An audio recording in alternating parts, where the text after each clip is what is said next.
मनसेला अपेक्षित यश न मिळाल्याचं दुःख, अचाट धनशक्ती सत्तेची शक्ती विरुद्ध शिवशक्तीची लढाई होती. निवडून आलेले नगरसेवक सत्ताधाऱ्यांना पुरून उरतील. राज ठाकरेंची फेसबुक पोस्ट. मनपा निवडणुकीमध्ये महायुतीचा महाविजय. मोदींच्या विकासाच्या अजेंड्याला भरभरून प्रतिसाद दिल्याबद्दल जनतेचे आभार. फडणवीसांची प्रतिक्रिया.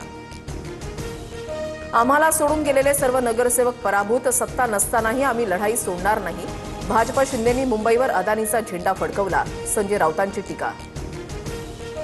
मराठी माणसासाठी लढा सुरूच राहील. मराठी माणसाला कधीच एकटं पडू देणार नाही. अमित ठाकरेंचं विधान. मुंबईमध्ये 25 वर्षांनी महायुतीचा महापौर मुंबईमध्ये बसेल. मुंबईमध्ये महिला महापौर व्हावी अशी इच्छा. शायना एनसी यांचं विधान. अजित पवार आणि शरद पवारांची बारामतीमध्ये बैठक. जिल्हा परिषद निवडणुकीवर चर्चा. 12 जिल्हा परिषद निवडणुकांमध्ये दोन्ही राष्ट्रवादी शक्य तिथे एकत्र लढणार. कोल्हेंची माहिती. महाराष्ट्राचा एकमेव धुरंधर आपले देवेंद्र.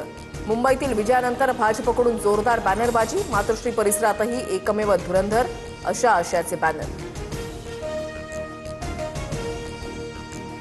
पुण्यातील प्रभाग क्रमांक 38 मध्ये मतमोजणीमधील अंतिम आकडेवारीमध्ये फेरफार. 79,826 मतदान झालं. मात्र मतमोजणीच्या वेळेला 1,035 मतं कमी. वसंत मोरेंचा आरोप. छत्रपती संभाजीनगरमध्ये भाजपचे पराभूत उमेदवार बंटी चावरी यांच्या घरावर दगडफेक प्रकरणी 14 जणांच्या विरोधात गुन्हा दाखल. जळगावमध्ये शिंदेच्या शिवसेनेचे जिल्हाप्रमुख आणि विजयी उमेदवार विष्णू भंगाळेंच्या गाडीची काच फोडली. काचा फोडणाऱ्याचा शोध घ्यावा, अन्यथा शांत बसणार नाही. विष्णू भंगाळेंचा इशारा.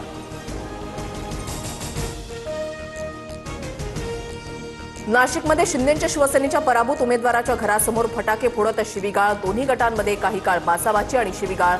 गणेश मोरेंची पोलिसात तक्रार.